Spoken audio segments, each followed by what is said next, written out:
There's a voice inside all of us, a creative force, a whisper that says you were meant to create. But somewhere along the way, we stop listening. We start devaluing ourselves. We tell ourselves, I'm not an artist, I'm not a writer, or I'm not creative enough.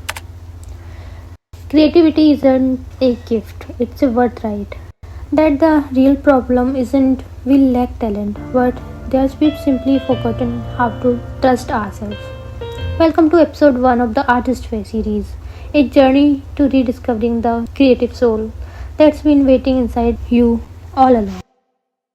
This book, written by Julia Cameron, isn't just about art, it about life, healing, transformation, and reclaiming the dreams we abandoned. And trust me, by the end of this journey, you might just surprise yourself. Why we stop creating? Let's start with a question. Do you remember the last time you created something just for fun?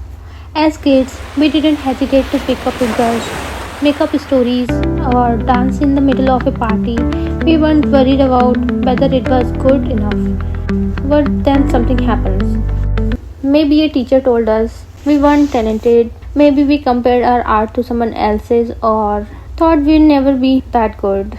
Maybe life got busy and creativity becomes a luxury we couldn't afford. We let fear, perfectionism, and self doubt take over, and before we know it, we stop creating.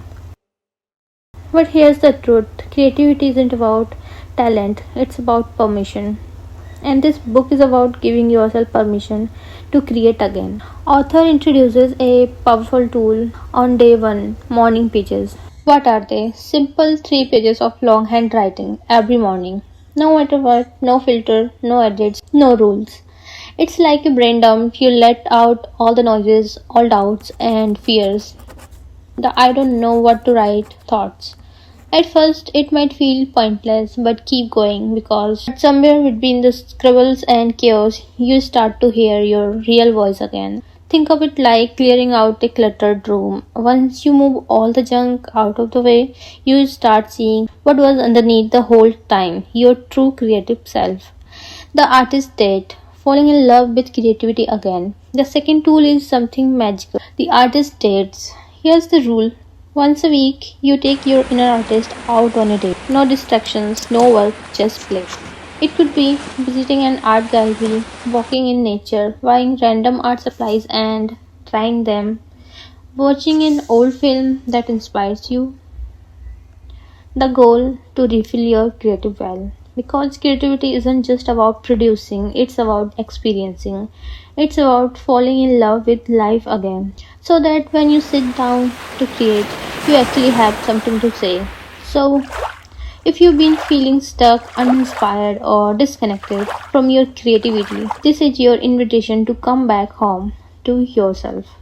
Over the next few weeks, we are going to dive deep into the artist way, breaking through creative blocks, healing our relationship with art, and learning how to trust your own voice again.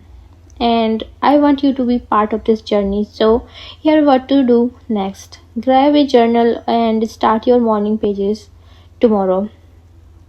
No overthinking, no editing, just write. Plan your first artist date, something fun, something just for you. Subscribe and hit the bell icon so you don't miss the next episode. Let's bring our art back to life together. See you in the next episode. Subscribe. Thank you for watching.